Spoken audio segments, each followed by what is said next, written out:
আরো অনেক অনুষ্ঠান রয়েছে আমাদের স্টল পরিবেশন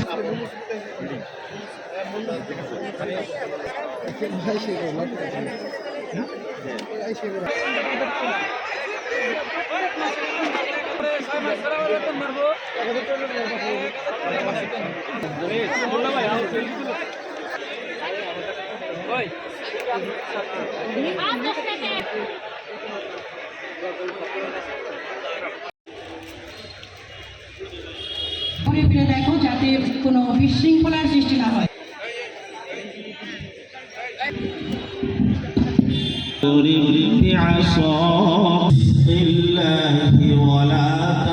وإذ قلتم يا জীবিকা হতে আহার করো। 1400 ছাত্রছাত্রী বর্তমানে অনেকের ভিতরে অনেক প্রতিভা আছে যা বিকশিত হতে পারছে না শুধুমাত্র জেনারেল লাইনে পড়াশোনার মাধ্যমে। সভাপতি ইমরুল ইসলাম মিহির, প্রথম আলো পত্রিকার রিপোর্টার। আজকে জব ফেয়ার শুধু একটি চাকরি খোঁজার আয়োজন নয়, এটি হলো স্বপ্ন, দক্ষতা ও সুযোগের মিলন মেলা। এমন না যে আমি এলাম কোনো একটি চাকরি নিয়ে বাড়ি চলে গেলাম।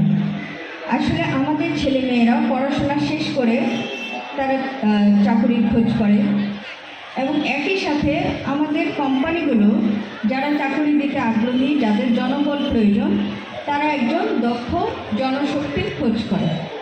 দুটোর মধ্যে কিন্তু গ্যাপ রয়েছে। আমাদের কোম্পানিগুলো তাদের যেরকম চাহিদা ঠিক সেরকম দক্ষ ছেলে মেয়ে পায় না, আবার আমাদের ছেলেমেয়েরা চাকরি পায় না। এই গ্যাপটি কোথায় আছে, সেটি কীভাবে আমরা কমিয়ে আনতে পারি, সেটাই কিন্তু আজকে আমাদের প্রধান উদ্দেশ্য। জাহিদুল হক স্যার সম্মাননা স্মারক প্রদান করছেন মানিকগঞ্জ জেলার সুযোগ্য জেলা প্রশাসক এবং বিজ্ঞ জেলা ম্যাজিস্ট্রেট মেডিকেল স্কুল অ্যান্ড কলেজের পক্ষ থেকে খুবই সামান্য সৌজন্য উপহার। তাদেরকে সম্মানিত করি। জনাব মোহাম্মদ জাহাঙ্গীর আলম বিশ্বাস সভাপতি।